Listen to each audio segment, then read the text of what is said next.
So కొండంత నిధి ఎక్కడ? కొండంత నిధి అనగానే ఒక క్వశ్చన్ మార్క్. కొండంత నిధి ఏంటి అని చెప్పి మనకి తెలిసిందే. పూర్వకాలంలో వాళ్ళు నిధులు భూమి కింద, అలాగే కొన్ని పర్వతాలలో, ఇలా దీవుల్లో రకరకాలుగా దాచిపెట్టేవారని చెప్పి మనకు తెలుసు.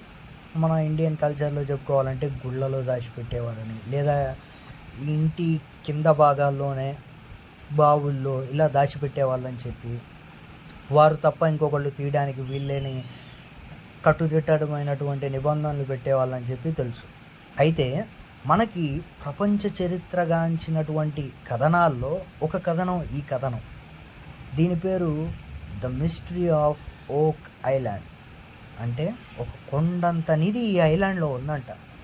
ఆ ఐలాండ్లో నిధి అంతుంటే మరెవరూ వెళ్ళి తీయలేదా అన్న డౌట్ వచ్చింది. ఒకవేళ తీద్దామని వెళ్ళినా వాళ్ళకి ఏమైంది? సో అదంతా ఇప్పుడు మనం తెలుసుకుందాం.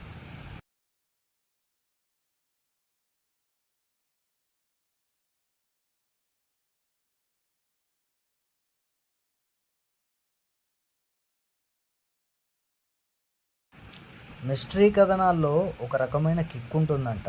అయితే ఈ దీవి రహస్యం కూడా అలాంటిదే.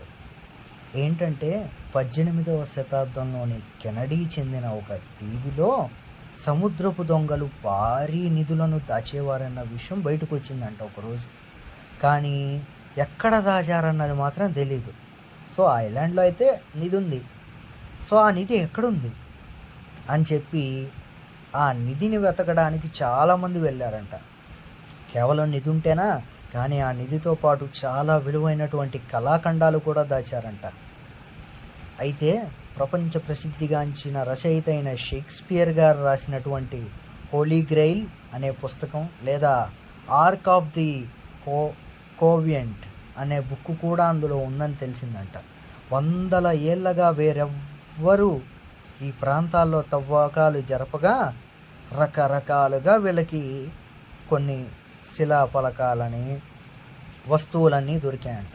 అయితే వీటికి కార్బన్ డేటింగ్ మెథడ్ చేసి ఎంతటి పురాతనమైనటువంటి వస్తువులని తెలుసుకోగా ఇవి కొన్ని వందల ఏళ్ళ నాటివన్నది మాత్రం బయటపడింది ఆ కార్బన్ డేటింగ్ మెథడ్లో.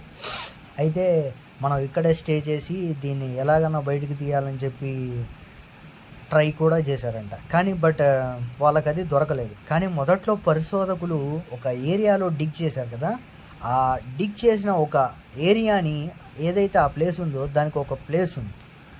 ఆ ప్లేస్కి ఒక పేరు పెట్టారు. ఏమని? ద మనీ పిట్ అని కూడా పిలుస్తారంట. సో అక్కడ నిధి ఉండొచ్చేమో అని చెప్పి. ఈ స్టోరీలో ఏంటంటే ఇంకొక చిన్న ట్విస్ట్ ఉంది.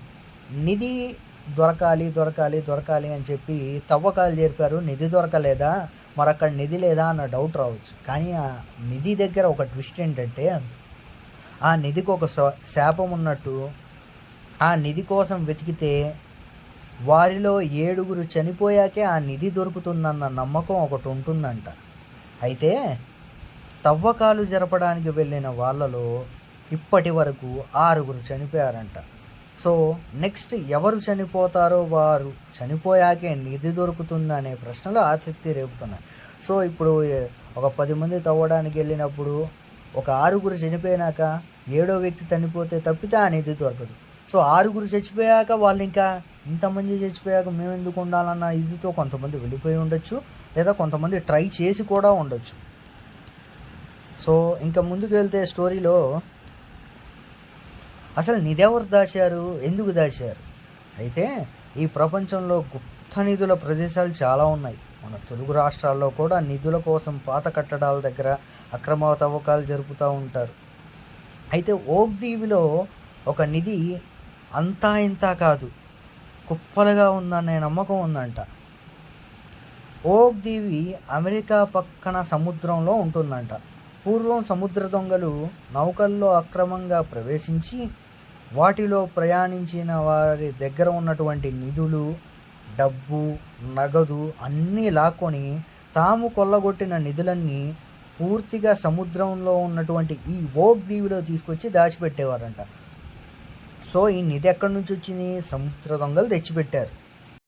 సో సముద్ర దొంగలు జమ చేసినటువంటి నిధి మొత్తం ఒక కొండంతగా తయారైందని చెప్పి, అది దొరికితే ప్రపంచంలోనే ధనవంతులుగా మారిపోతారు అన్నది మాత్రం నిజం అని చెప్పి చాలామంది నమ్ముతున్నారు.